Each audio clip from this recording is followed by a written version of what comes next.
안녕하십니까. 정확한 분석으로 시대 흐름 읽어드리는 Y타임스 정세 분석의 추복일입니다. 이스라엘이 움직이고 있습니다. 이스라엘이 이 아랍에미리트, UAE라고 부르죠. 이 아랍에미리트와 국교 수립에 합의를 했죠. 1948년 건국 후에 이 걸프 지역 아랍 국가 수교하는 것은 72년 만에 처음입니다. 미국의 중재로 지난 8월 13일 이 합의가 이루어졌었죠. 그래서 이집트, 요르단에 이어서 세 번째로 이 아랍 국가하고 국교를 맺게 되는 것입니다. 한마디로 역사적 사건이다. 이렇게 말할 수 있을 겁니다. 두 나라가 이렇게 손을 잡게 된 것은 공동의 적인 이란을 견제하기 위해서입니다. 이 UAE 입장에서는 최대 위협인 이란을 막기 위해서 또 다른 적국인 이스라엘과 손을 잡았다. 이렇게 보시면 됩니다. 그동안 이 UAE 입장에서 이란이 사실상 최대 위협국이었죠. 이 UAE와 사우디아라비아, 그 다음에 쿠웨이트 같은 중동 군주국 대부분은 이슬람 수니파가 다수인데 이란만 시아파가 장악하고 있습니다. 그래서 사사건건 이란하고 충돌을 했습니다.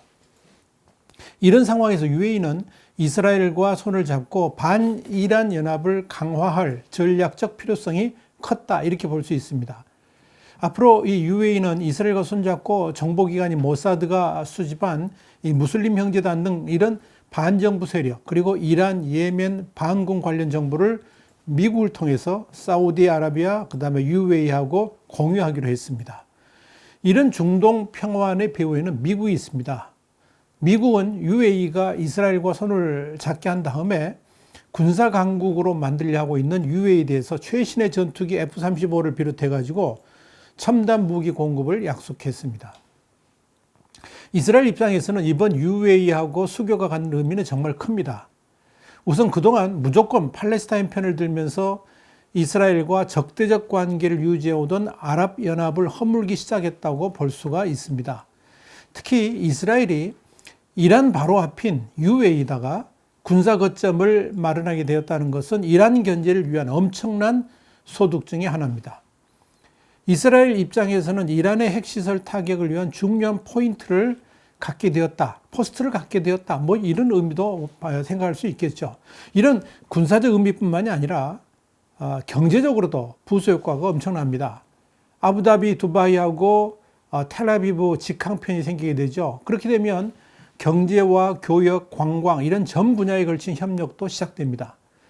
이번 중동 평화협정의 공식 이름은 아브라함 협정입니다. 에이브람 어코드라고 그러는데요. 이스라엘과 아랍인들의 공통의 조상이죠. 아브라함의 이름을 따가지고 다시 한 형제가 되자 이렇게 말을 한 셈입니다.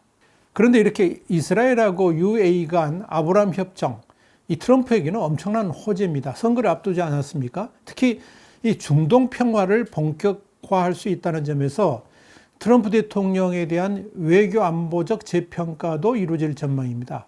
당연히 유대인들의 적극적 지지를 이끌어낼 수 있는 발판을 만든 셈입니다. 이젠 사우디아라비아까지 이스라엘과 손을 잡게 하려고 하고 있습니다. 여기는 이 트럼프 대통령의 사위인 쿠셔너가 열심히 움직이고 있는 거죠. 미국의 대통령 선거는 오는 11월 3일이죠. 미국은 지금 UAE하고 이스라엘 간의 평화협정 최종문안을 중간에서 조율하고 있습니다. 그리고 10월쯤에는 두 당사국 정상을 미국으로 불러서 트럼프 대통령이 가운데 선 그런 대대적인 평화협정 조인식을 가지려고 합니다. 그동안 미국인에게 있어서 중동이란 나라는, 중동이란 이 지역은 항상 미국이 희생하고 전쟁이라는 단어가 겹쳤었는데 그 중동이라는 이름에 평화가 붙는 엄청난 작업을 트럼프 대통령이 해냈다는 긍정적 효과를 가져오는 또 다른 옥토버 서프라이즈가 될 겁니다. 로버트 오브라이언 백악관 국가안보보좌관은 트럼프 대통령이 아니면 누가 노벨 평화상 후보로 오를 만한지 모르겠다라고 말할 정도입니다. 그런데 말입니다. 이스라엘은 이런 이란의 핵 개발 배후에 북한이 있다고 생각하고 있습니다. 오늘의 핵심입니다. 이란은 시리아와 함께 이스라엘에게 있어서 최대의 적이죠. 이슬람 시아파 맹주인 이란은 핵무기 등을 개발하면서 아랍권에서 영향력을 확대해왔고 당연히 이스라엘은 물론 사우디아라비아, UAE 같은 수니파 이슬람 국가들에게도 위협이 되어 왔습니다. 특히 이스라엘에 있어서 이란과 시리아의 핵무기는 눈엣 가시였습니다. 문제는 이 이란과 시리아의 핵개발 배후에 북한이 있다는 점입니다. 이스라엘은 북한 핵미사일 기술이 이슬람 적대국으로 유입되는 것을 사활을 걸고 막고 있습니다. 특히 이란, 시리아가 이스라엘 멸족을 공언하는 상황에서 이들 나라에 핵과 미사일 기술이 들어간다 그러면 이스라엘의 생존이 정말로 위태롭다고 판단하고 있습니다. 북한이 핵탄두를 400에서 500kg 정도로 소형화시키는 기술만 확보하게 되면 인구 850만 강원도 땅 크기에 이스라엘은 딱 두 발이면 지구상에서 소멸될 수가 있습니다. 그러니까 이 북한 핵의 완성은 이스라엘의 멸망이나 다름없다고 이스라엘은 판단하고 있는 겁니다. 그래서 이스라엘은 북한을 집중적으로 감시하고 있습니다. 파키스탄 핵 개발을 이끈 칸 박사가 북한, 이란, 시리아의 핵기술을 넘긴 혐의도 이스라엘이 가장 먼저 포착을 했습니다. 북한의 핵무기, 물질, 시설 위치를 미국만큼 잘 알고 있다는 의미입니다. 지난 2007년 이스라엘 정보기관 모사드 요원들은 오스트리아 빈에서 이브라힘 오트만 시리아 원자력위원회 위원장의 호텔방에 몰래 들어가서 컴퓨터를 해킹했습니다. 이때 이스라엘은 엄청난 비밀을 알게 됐습니다. 이 오트만 위원장하고 북한과의 연계를 파악했기 때문입니다. 지금 사진에 보이시죠? 이를 통해서 시리아의 유프라데스 강가에 건설되고 있는 박스 모양의 건물이 북한의 영변 원자로를 복제한 것이라는 것을 확인했습니다. 그래서 이스라엘은 즉각적으로 행동에 옮겼습니다. 그리고 그해 9월 이스라엘은 그 건물을 포함해서 시리아 핵시설을 외과 수술식으로 타격해가지고 제거를 했습니다. 7개월 뒤에 미국은 북한이 시리아의 원자로 건설을 지원했다라고 밝혔습니다. 이스라엘이 파괴한 원자로는 이 영변 원자로하고 같은 모형인 것으로 알려졌습니다. 그때부터 이스라엘은 북한과의 그림자 전쟁, 쉐드 워를 이렇게 벌여온 겁니다.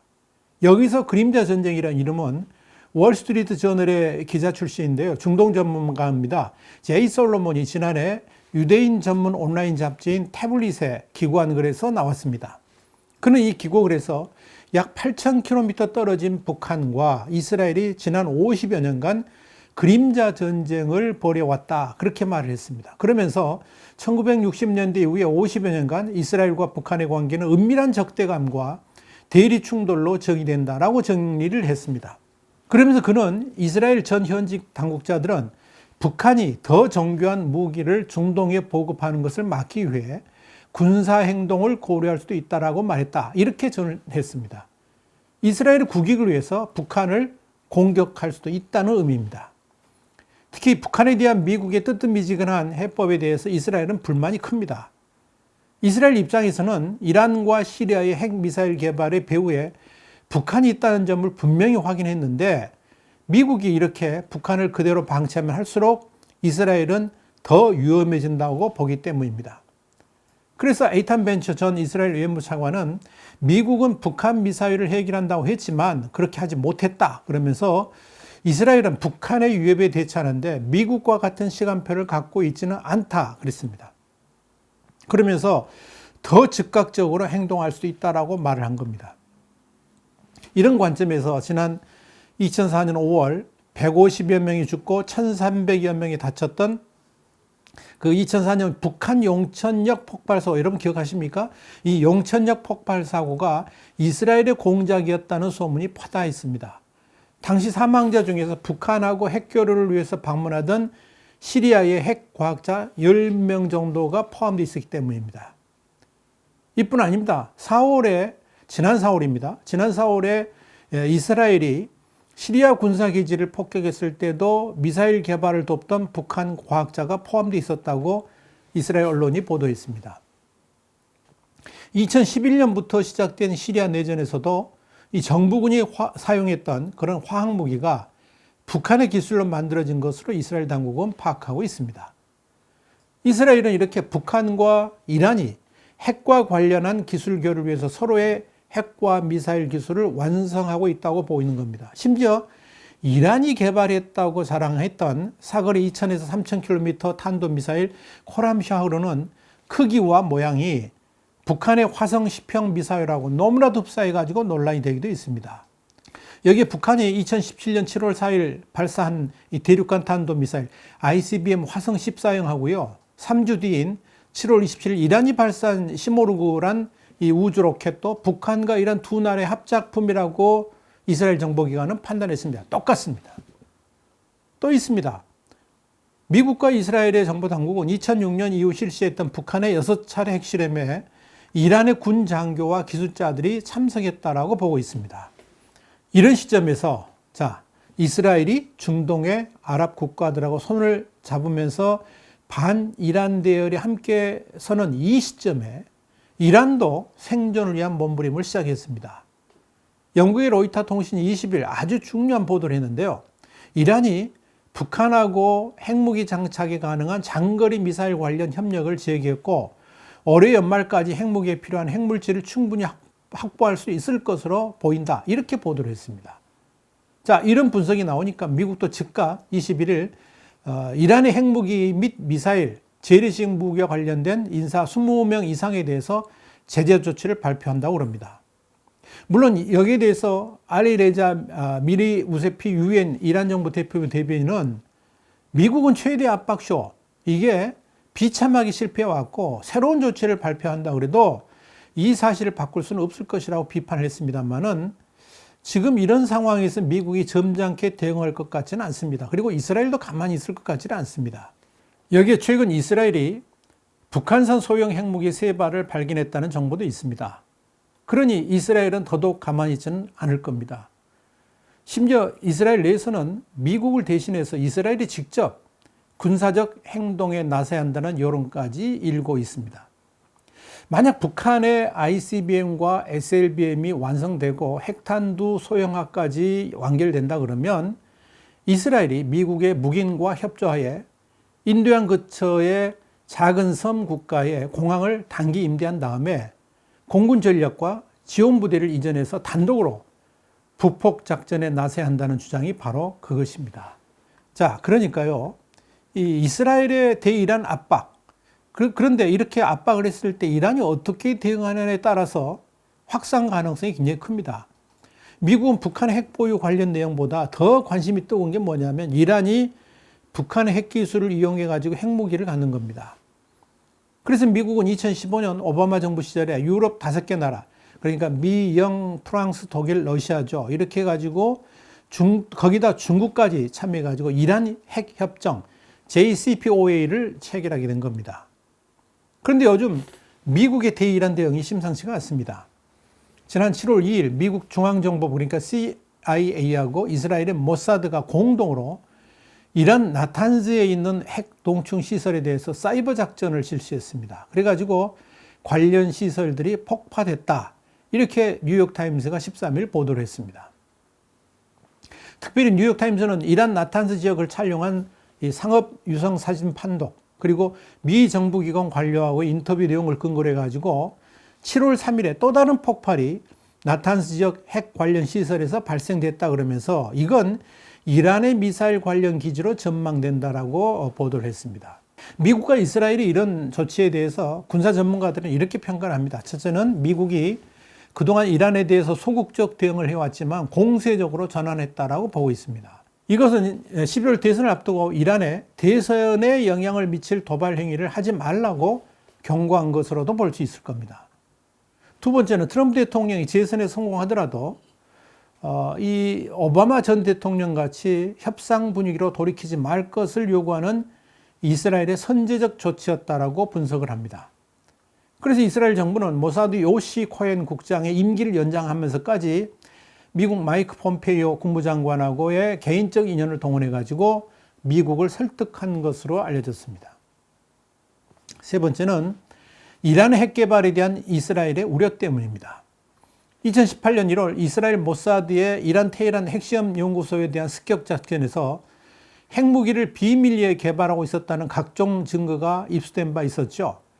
그래서 이 이스라엘은 이란의 핵무기 보유 의혹을 영원히 제거할 수는 없다고 보고 있기 때문에 북한이 여기에 연계되지 못하도록 막으면서 이란의 핵무기 보유 개발 계획을 지연시키거나 제한되도록 하는 것 외에는 별다른 방법이 없다라고 보고 있습니다. 그래서 철저하게 북한과의 커넥션을 차단시키려고 그러는 거죠. 문제는 여기에 대한 이란의 대응입니다. 2달이 지난 지금까지도 이란은 공격당한 것에 대해서 침묵하고 있지만 미국과 이스라엘이 공동으로 행한 이 사이버 작전에 대해서 보복을 준비하고 있을 것으로 서방 전문가들은 내다보고 있습니다. 만약 이란이 미국과 이스라엘에 대한 보복을 행한다 그러면 그때는 다시금 전 세계가 출렁거릴 수 있을 겁니다. 단순하게 중동에서의 문제가 아니라 북한까지 연루된 사건으로 확장될 수도 있기 때문에 그렇습니다. 이런 이유로 북한이 이란과의 장거리 미사일 프로젝트 협력을 시작했다는 뉴스 타전이 우리가 주목하지 않을 수 없도록 만드는 겁니다. 이스라엘이 진짜 움직인다 그러면 이것은 미국과 분명히 차원이 다를 겁니다. 이걸 우리가 주목해야 될 것입니다. 와이타임 정세 분석이었습니다. 이스라엘이 움직이고 있습니다. 다음 시간에 뵙겠습니다. 감사합니다.